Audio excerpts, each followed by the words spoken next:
Hi, I'm Barry and Brandon, and today we're going to talk about estimating yarn. I use the term estimating because it's all pretty much a guess. Not all of it, most of it.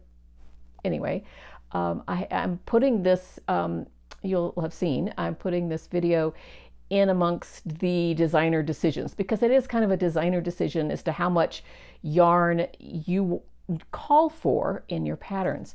And you're like I am, I'm sure. If I'm knitting a pattern, I do not want to run out of yarn, obviously. I don't necessarily want to spend money for more yarn than I need. However, I'm sure you will agree that if I had the choice between too little yarn and too much yarn, I would much rather have too much yarn than run out. So how do you do that? And I'm a stranded colorwork designer, so it's kind of different than a single color. So with a single color garment like this is a single color sweater with lots of stuff on it. Anyway, but you can really weigh it. One of the ways to do is to weigh the sample. And in this case, this one is 1.09 pounds or 710 grams. Okay. So what I did is I figured that out, or could have, because I haven't really written this one up yet. But anyway, this one is, and I have no idea what yarn I used for this. I have no idea. It's a worsted weight. But I looked up several common worsted weight skeins and how much they weighed. And most of them are 100 grams. Is that right? Yeah, 100 grams. So if I have 710 grams in here, divided by 100 grams per skein, that is obviously 7.1 skeins, which would be 8.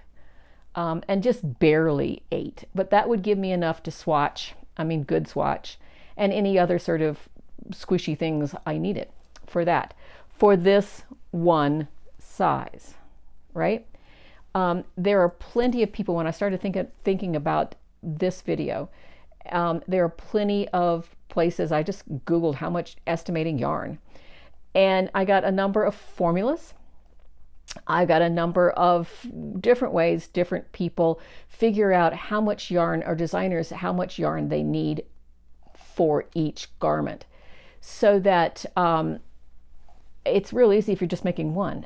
If you're having to grade garments, like designers are for different sizes, which is helpful for people if you want to work a pattern that you have it in various sizes, especially for sweaters and things like this, then you have to kind of guess. I know how much yarn was called for in the sample, but any other size I'm guessing at. Would one extra skein, would I go to 9 if for the next size up? Is it 1 skein per size?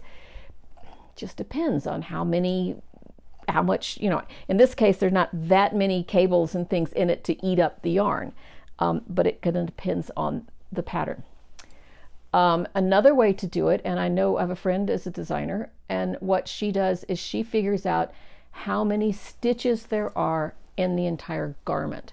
And that may not sound, it could sound a little scary. However, if you think of it as just a rectangle for the front and a rectangle for the back. So you measure what your width is across the front and across the chest in big rectangles, not okay, well, I went in here, so I'll take out this much. They have so much to take out for the neck and that kind of thing. No, you're just doing big, huge rectangles. And for the sleeves, instead of doing, well, it's this much across the top and this much across the bottom, therefore it's some sort of trapezoidal, rhomboidal thing.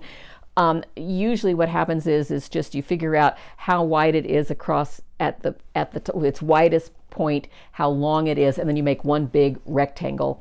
And then you can estimate how many stitches you have that way. And then what you'll do is knit, you cast on, 30, 40 stitches in the yarn, in the needles that you're using for the garment. And then knit cast on, but you also knit around. Mark where you're that round. You don't want to add from the cast on round, but just a regular knit round. Cast on, hold on, hello, hold the yarn where your round starts, and then pull the needle out, holding the yarn where it stopped. And so you know how much yarn was used to make 30, 40 stitches, or 10. I mean, I usually go 30, 40 just for shucks, I guess. And you know how you made for 30 or 40, multiply that length by how many stitches you did, then you get how many stitches you have, how much yarn is used for one stitch, and then multiply it by the number of stitches you have. And of course you're rounding up the entire time, so that you can estimate, and it's a guesstimate basically is what it is, for a single color. And then you can double check it for by weighing the garment. And as I said, you can do that without the double checking, because you presumably have not made every single size. You can do that by counting your stitches, and you will know how many stitches you counted, how many stitches are in it, by what your schematics are, what your sizes are, for what your measurements are, dimensions are for each size, and multiply that out and get reasonably close. Is it exact? No, it's reasonably close. And as you said, you're rounding up the entire time. So what happens though when you're doing color work, which is what this is all about? When you're doing color work, like, how do you figure out for something like this? This is one I'm getting ready to release called Jacques Stella's Tea. No, this is, sorry, that's Jacques Stella's Tea. This is Botticelli's Feast. There's a theme here, can you guess it? Anyway, this is Botticelli's Feast. Now you see all the colors and stuff in that, right? All the design. How do you figure that out? But before that, I jumped the gun here. Before that, let's look at Jacques Stella's Feast over here, which is a rectangular shawl.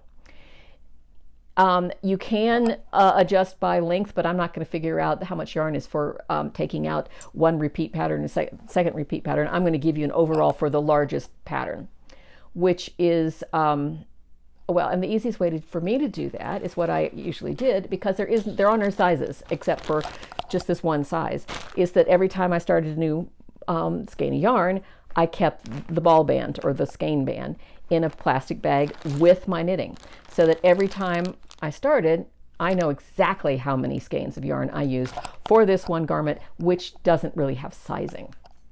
And that way I can check, I can now weigh this, and I know how much the whole thing weighs. I haven't done it yet, but anyway, how much the whole thing weighs. And then I can count how many skeins I have in here, and divide, in this case, I forget what she does with this. Each skein is approximately 1 ounce.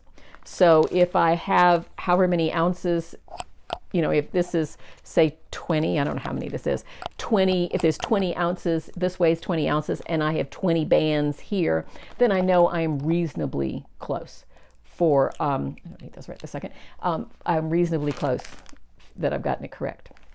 But back to Botticelli's Feast here. How about this? Now what we're going to do, I've got a smaller version of guesstimating on at the other camera. So let's go over and do that. And I can walk you through all of what happens, how that works. This is the tiny sample that we're going to work on. This is a headband pattern that has a lining like that. A headband pattern in 3 colors. But we're going to use this as a simple example of what did you have to expand it for larger items, okay? So we have a certain number of givens. Given that we would like to have something that's about 21 inches in circumference. We have a gauge of 7.5 stitches per inch. We have a camera that is shaking. Stop. There we go. I hope. 21 inches per circumference times 7.5 stitches per inch.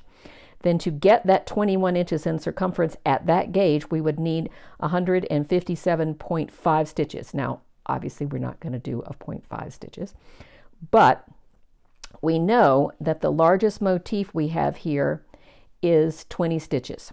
So I've got that written down. I'll show you the chart of that in just a minute. Is 20 stitches. So you take that 157.5 stitches, divide it by 20 stitches per repeat, so 20 stitch repeats, and you get 7.875 repeats in that 57.5. Now, obviously, we're not going to do that. We're going to do whole repeats. Let's just jump up to 8. I mean, that's just a round up to 8. So you round up to 8 times 20 stitches per repeat, and you get 160 stitches total in the garment. And just to make sure we're okay with the circumference, you take 160 stitches, divide that by 7.6 stitches per inch, and that equals 21.33333. I just didn't put them all on there. That's that's inch circumference. So we wanted 21 stitches. We've gotten 21.333 stitches. So we're close enough. I mean, that'll do. All right. So what we end up with is 8 repeats of the larger pattern, which is a 20 stitch repeat. We also have a smaller pattern, this pattern up here, that is a 4 stitch repeat, right? 4 stitch repeat. And in order to get 4 stitches into 160 stitches, or down here, we'll have to use that 40 times. So 40 times 4 to get that 160 stitches, okay? I did a like 40 stitches with the yarn and determined that I was getting about a half an inch per stitch. But for color work, because you're also have colors that are drug along behind, if you will, they're stranding, you would you bump that up to about half again as much, which is about 3/4 of an inch, 0.75 inches, or to a full inch, depending on what you want to do. We'll do this one at 175, and that there are 3 colors. Those are our givens. We know that. Okay. Here is the what is this called? A chart. This is a chart. And just to remind you that with my charts, we have 2 columns over here. This column here that has the dark square on it, anything that's in that column right here, that left-hand column, that is the color for that square. That's the color right there. So anything in that, let's see, what have I got here? Oh, no, I don't have that one with me. Shoot, I'll do this. So in this round, this first round, anything that's gray is going to be the color C, okay? And anything that is not gray, which is white, anything that's white is going to be the color A. And in this case, A is the brown, C is the red, and B is the turquoisey color. Okay, so when you get up to round 3, the shaded one is C, just like we had, but the white one is now B.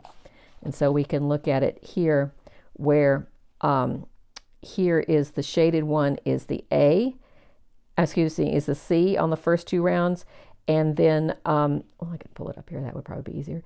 This is your C color, this is your A color, and then on the next 2 rounds, it shifts just a little bit, but the shaded color becomes C, and the white color becomes that turquoisey color.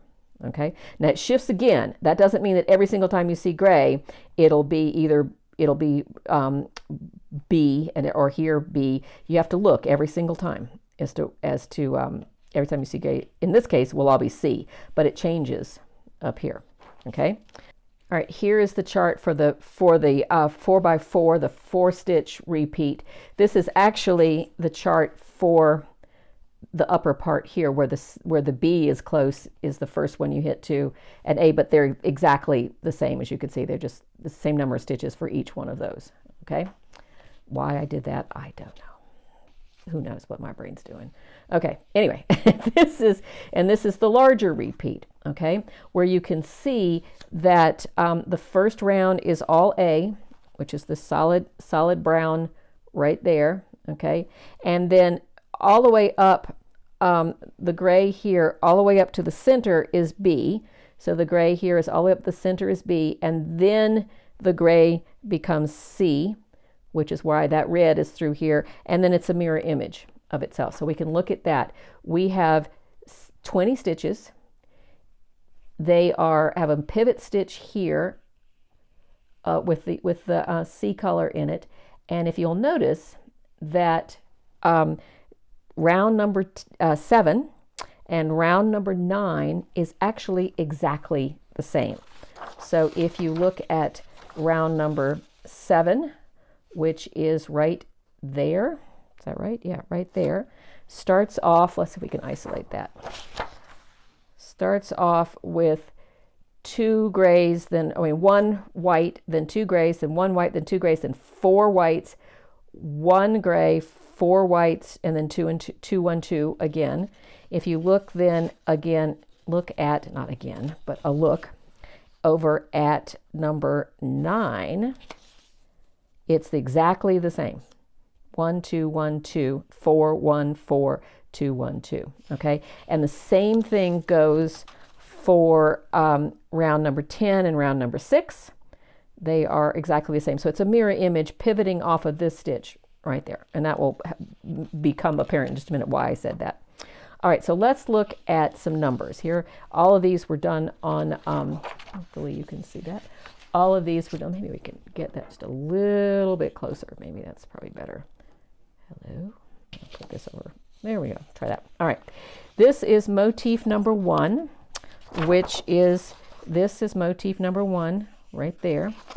Motif number 1 has 4 rounds. You can see it very faintly here in gray. 4 rounds, start at the bottom like you would knit it. 1 to 4 here. And then the 3 colors, A, B, and C. All right. In this case, well, so now I reversed it back. How stupid is that? Anyway, you get the picture that there are 2, in the first round, there are 2 A's and 2 C's. In the next round, it's 2 A's and 2 C's. And then the next round is 2 C's and 2 B's, 2 B's and 2 C's. That's the same thing as this, even though it's reversed, because they, for some reason, like an idiot, I just wrote up the second one. Hopefully I haven't confused you too badly. That's pretty easy. Then what I did was I added up how many A's in that one repeat, how many B's in that one repeat, how many C's in that one repeat, which will give you, I get confused with pictures, which will give you 4 A's, 4 B's, and 8 C's in that 4x4 pattern, which is this one right there. Okay, so then you want to, then you remember what we said was that we are going to, in our givens here, let's get this out of here. Our givens is for that for that 4-stitch repeat, we have 40 repeats of that smaller for the whole circumference. So what you would do is multiply that times 40, and you get how many stitches in the small motif, how many stitches totally that all the way around the headband that are in that section of it, from there to there, just those 4 stitches, how many stitches of each color. Okay, and then you want to multiply that times 2. Let's pull that over so you can see that over here. Multiply that times 2, all those colors times 2, and you'll get the number of stitches of this motif in the whole headband. So it's in this one and that one.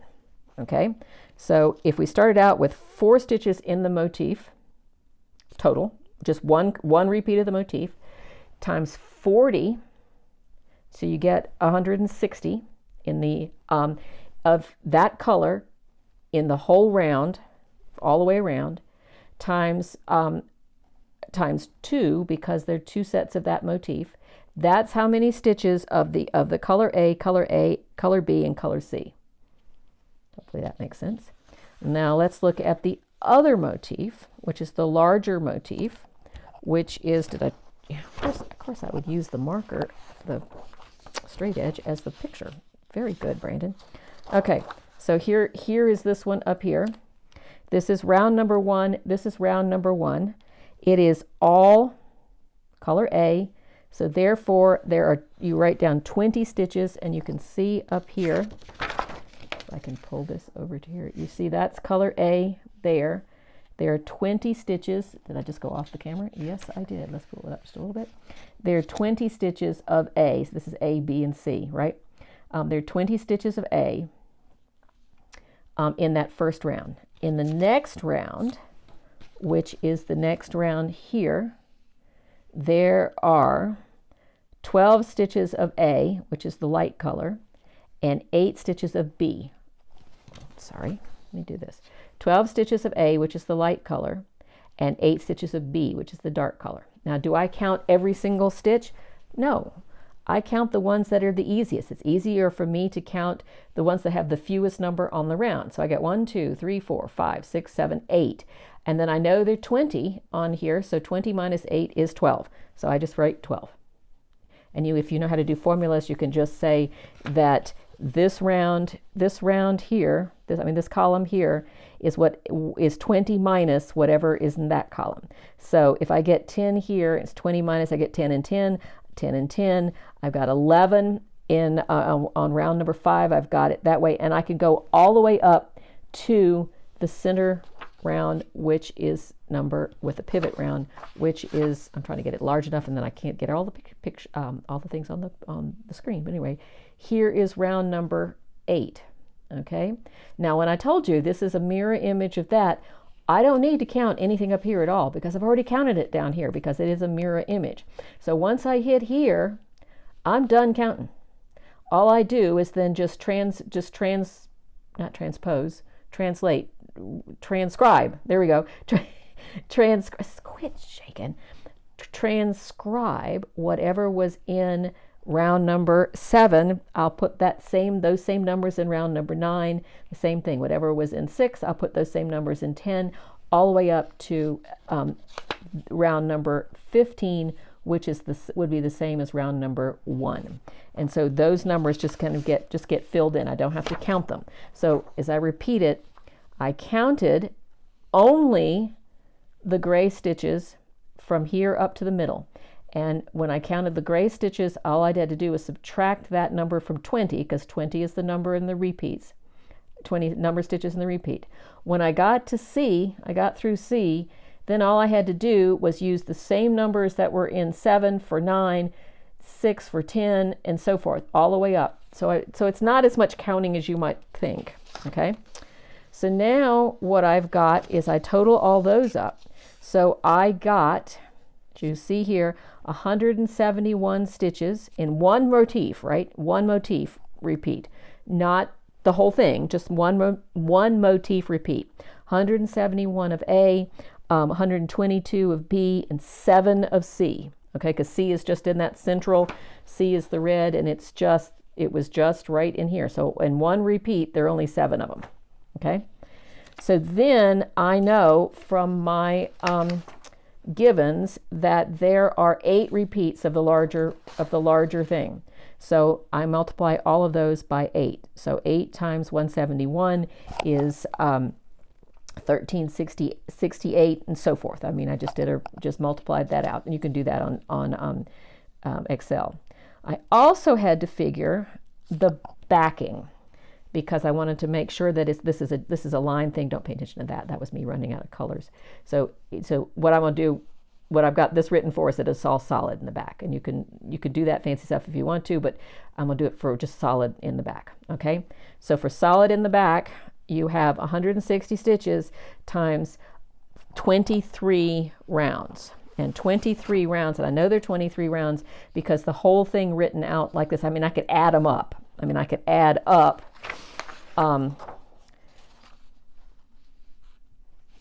8, because 2 of these is 8 plus 15, or I can just look here and realize that there are 20, depends on how everything's written out. There are 23 rounds. So 23 rounds with 160 stitches in them each.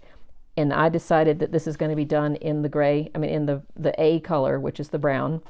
So there are 3,680 stitches of A in the backing. So then what I had to do was add it all up.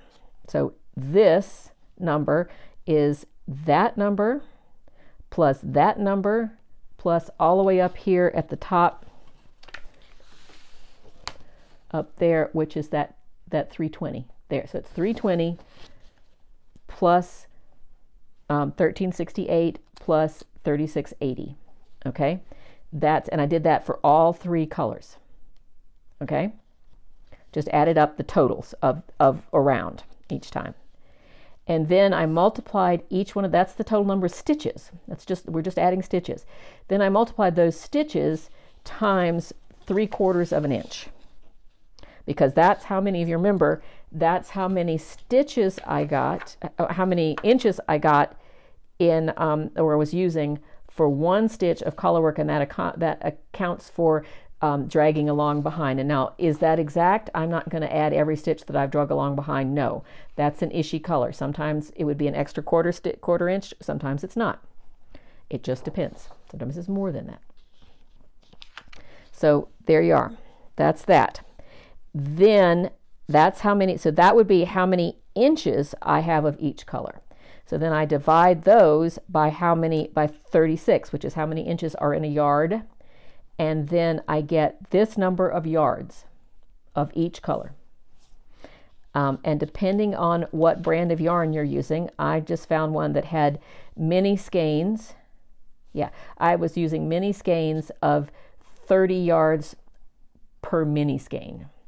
And in that case, I get just under 4 here, and about a third of a yard, a third of a mini skein, and about a quarter of a mini skein. But you're not going to buy it that way. So you go 4 here, and then 1 and 1 of each. Now, would I stay at 4? It's awfully close. I might go to 5, and I might go to 2 here, because it's just to have enough space. But again, it's ishy stuff. I hope that was clear. I know there's a lot of numbers and there's a lot of stuff, but I'd much rather go through that adding things up. And you saw there's shortcuts. You can, subtract the number of stitches in the repeat by the, kind of thing. And if I'm off one stitch, it's not going to be that big a deal. So that, but I'd rather do all of that to get something that's reasonably close to the number of skeins or the number of yardage that you need for one of my patterns. I try, and if you're doing something where you're trying to figure out how much you used, that's a good idea. Or if you're just trying to design something, that's something else you can do, is just get those charts done, and then you can kind of guesstimate how much yarn to order, how much yarn to buy.